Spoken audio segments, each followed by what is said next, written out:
This is the new Suzuki Jimny XL. That's the 5-door version's name in Australia. And look, it does offer more space, more practicality, and a higher price tag. So, is it going to be right for you? Stay tuned and you'll find out. And please, if you haven't already, smash the like button and bash the subscribe one while you're at it. Let's get to it.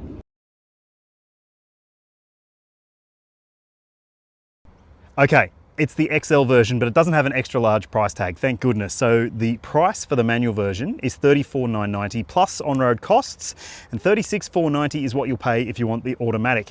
To me, that seems like pretty good value for money, and it's only $3,000 more than if you were buying the Jimny spec equivalent in the 3-door version. There is no light version of the Jimny XL yet. Maybe there will be later on, but at this point in time, it's just this highly specified version. I wouldn't necessarily call it highly specified. It doesn't have that much standard equipment, but you do get 15-inch alloy wheels. You also get LED lighting, cloth trim on the inside, a leather steering wheel or leatherish steering wheel, plus you get a 9-inch touchscreen media system with wireless Apple CarPlay and Android Auto.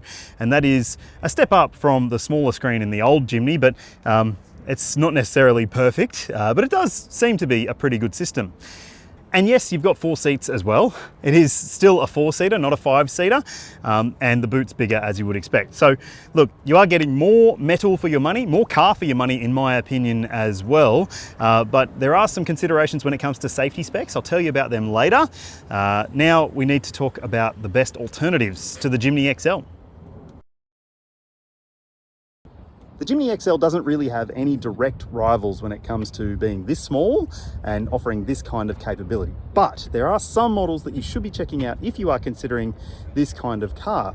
Firstly, the 3-door Jimny. I reckon it is a really, really good option if you are looking for something that, well, is super duper practical and even smaller, even easier to park, but maybe not the most family-friendly thing. It could be a really good choice for you, and it's more affordable too.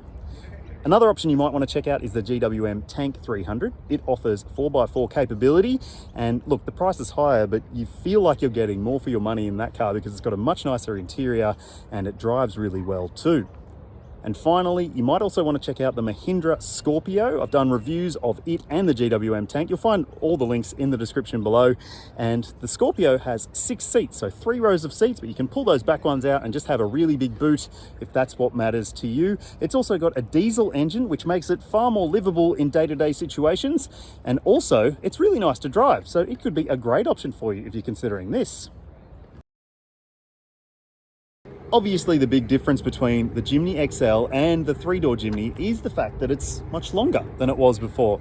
It's about 30 centimeters longer, and most of that is in the wheelbase as well. So look, it does have a bit of an awkward sort of stance to it, but I reckon with a lift kit and a different set of wheels, it might look a fair bit smarter than it currently does. Maybe a different grille as well. Hey, now, it is more practical, right? So let's check out the boot and see if it's practical enough.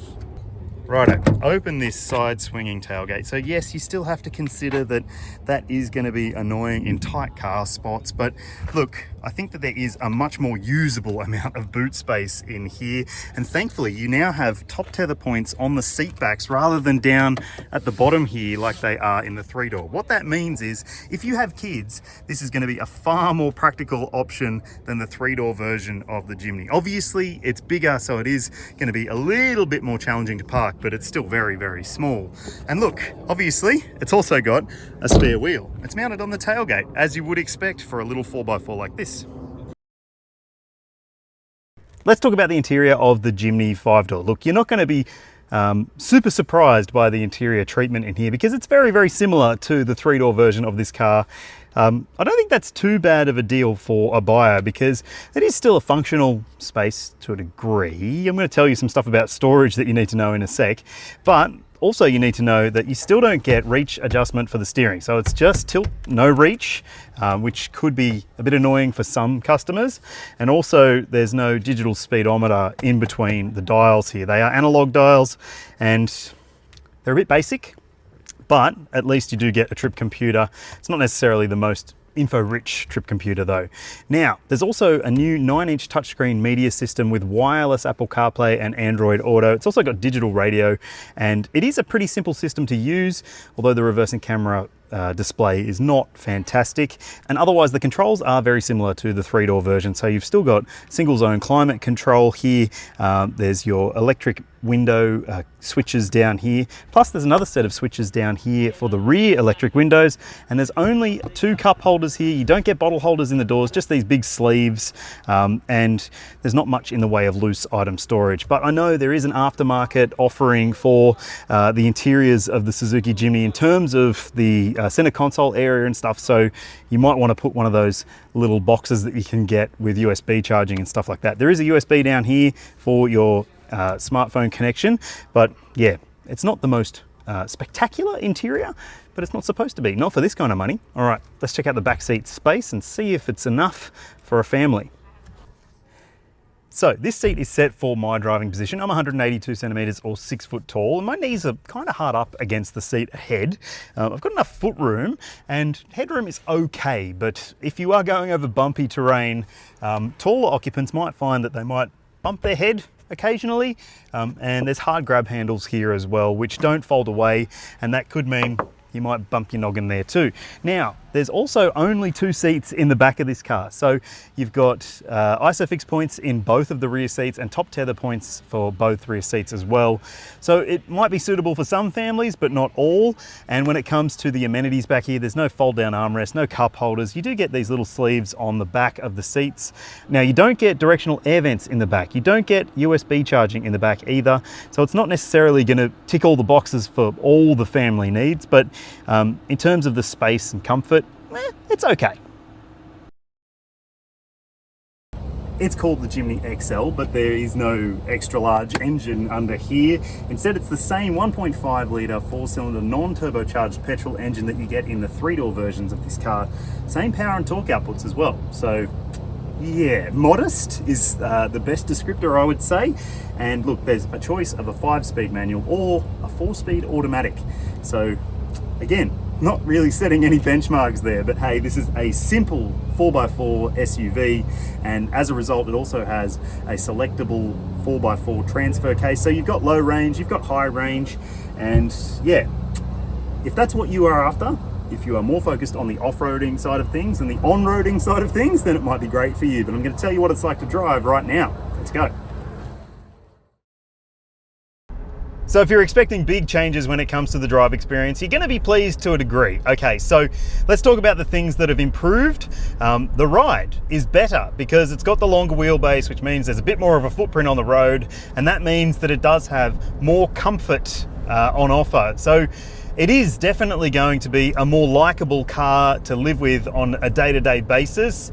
If you encounter rough sections of road, look, it's still got a live axle at the back, so it is still a little bit bumpy, and it's a ladder frame vehicle, so you got to expect some kind of compromise when it comes to the comfort levels, but it is considerably more comfortable than the 3-door version, which I've spent plenty of time in, and it can be, you know, tiresome and tedious, but this car, not so much. I'm finding that it's not too bad in terms of the ride comfort.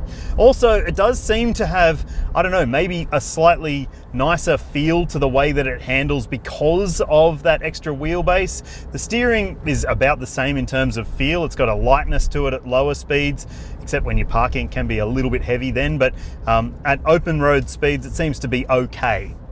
And look, as I said, you've got the choice of a 5-speed manual or a 4-speed automatic.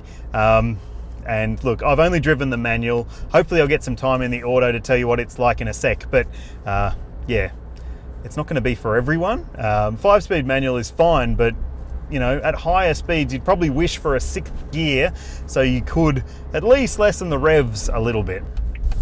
Get ready, I'm going to thrash it. Here we go, 2nd gear, foot flat. Yeah, great. That's not the most thrilling experience that I've had in a small SUV, but most other small SUVs can't do what this can do when it comes to off-road stuff. I'll show you in a sec. Just like the 3-door version of the Jimny, you still do get a bit of intrusion into the cabin from, well, transmission noise, for instance. It's not the quietest transmission, but it is, you know, good enough in terms of refinement, I would say, for this kind of car at this kind of price point.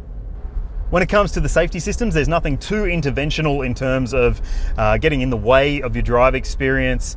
Some people will love that. I understand that. A lot of the newer vehicles that have, well, intrusive safety systems can, well, be less good to drive. So this car does seem to be pretty good in terms of not being too interruptive to the drive experience. Although it does have a forward collision warning system. You've also got a lane departure system as well that'll help you stay in your lane, or at least advise you if you're going out of it. And there's also adaptive cruise control, but only if you choose the automatic. I've now swapped Jimnys into the automatic version, which is the one that is more favoured by Jimny buyers in Australia.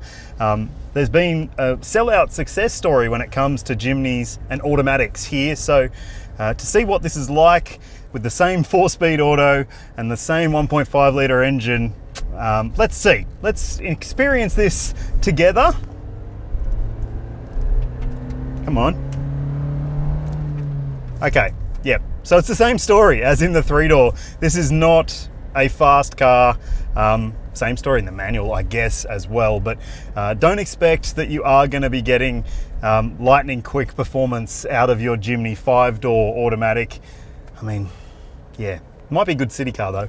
And I can understand that if that's what you're after, if you just want a city runabout that can also go climbing mountain ranges and splashing through mud puddles, but still be easy to park, still be pretty good on fuel, and, well, with the automatic transmission, it's city friendly because you don't really have to think about changing gears or the clutch or anything like that, obviously. So look, I can see the appeal in the automatic, but me personally, I would be buying the manual because I think that the manual is a bit more fun. You're a bit more involved in the drive experience. But tell me what you think in the comments. Just keep in mind also that the XL version of the Jimny is about 100 kilos heavier, so it's no surprise that it doesn't feel as pokey or perky as the 3-door versions do. So it is a better drive experience than the 3-door on-road. Let's go and see what it's like off-road. Rightio, low range is engaged and we are off-roading at the Sydney Motorsport Park. Look, this isn't where you might usually go off-roading, but there are a few different obstacles that we're going to experience here, and we're going to use the hill descent control and just see how it works, just to go down this little descent. We're in first gear. There we go. That's pretty steep and it's doing a pretty good job of just holding pace, although the people in front of me are going a bit slow, so we'll just slow down again.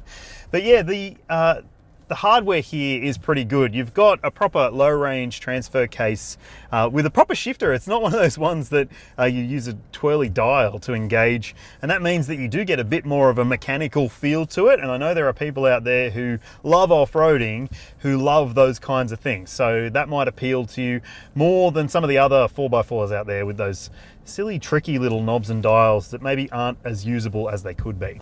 All right, so we'll just finish up going over these little bumps, so hold on, our boys. All right. Hey guys, welcome to the right car. That's going in the video. All right, so we've gone over those lumps and bumps. Now it's a bit of an offset hill climb here.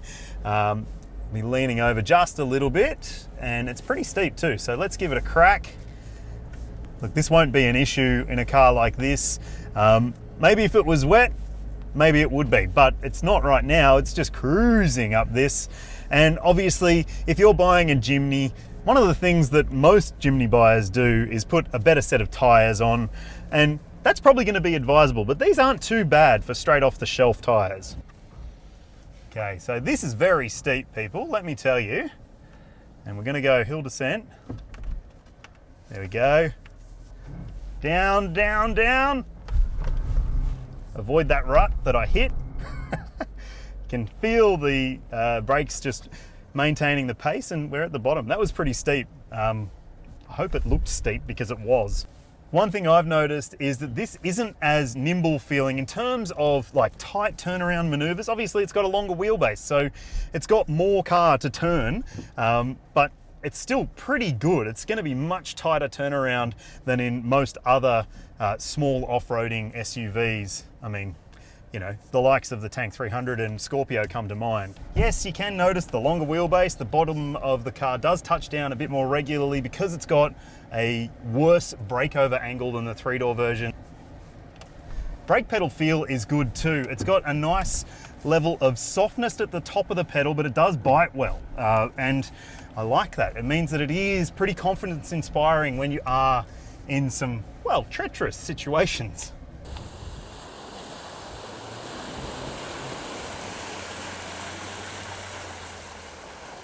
So, done a mud course. Now we're going through some more moguls, dipping in. Can feel the back axle picking up. Yep, there we go. Tilting through. This is cool. Getting a bit crossed up, a bit of fun. Hey, this thing is pretty capable, I have to say. And look, if you are looking for something, maybe you're adventure curious and you just want to go and see what off-roading is all about, this does feel like a pretty confidence-inspiring small offering in this segment for someone who maybe isn't necessarily looking for a big dual cab ute with all the stuff. This is going to be suitable for a lot of people's needs when it comes to off-roading. Look, I'm no expert when it comes to off-roading. I've done a few off-road days, but I wouldn't call myself an expert, but this makes things feel pretty easy when it comes to tackling the trails. So that's what you're looking for. This could be the right car for you. Here we go. Yeah, that's fun. What a little beast. This thing's a machine. So there you go. I reckon the Jimny XL does supersize the experience when it comes to fun factor off-road. It's still very, very capable, but just adds practicality to it as well. Look, obviously modifiers will find things to add to their Jimny XL to make it even more off-roadable, but straight off the showroom floor, if this is what you're getting, you're going to be happy with it. Let's talk about fuel consumption for the Jimny XL. On your screen, you'll see the official combined cycle fuel consumption figure for the manual version of this car. And now I'll put the auto consumption figure up for you to check out as well. So you can probably tell that, look, on paper, it seems pretty good when it comes to fuel consumption. But over this test drive, which included some off-road driving and on-road slower speed driving, not really anything on the freeway or anything like that, you'll see what I saw on the screen now. So I think that that's not too bad, but look, if you are going to be living in city driving situations, you might expect it to be around that same sort of figure, but as soon as you start to go off-road, it will use a bit more juice.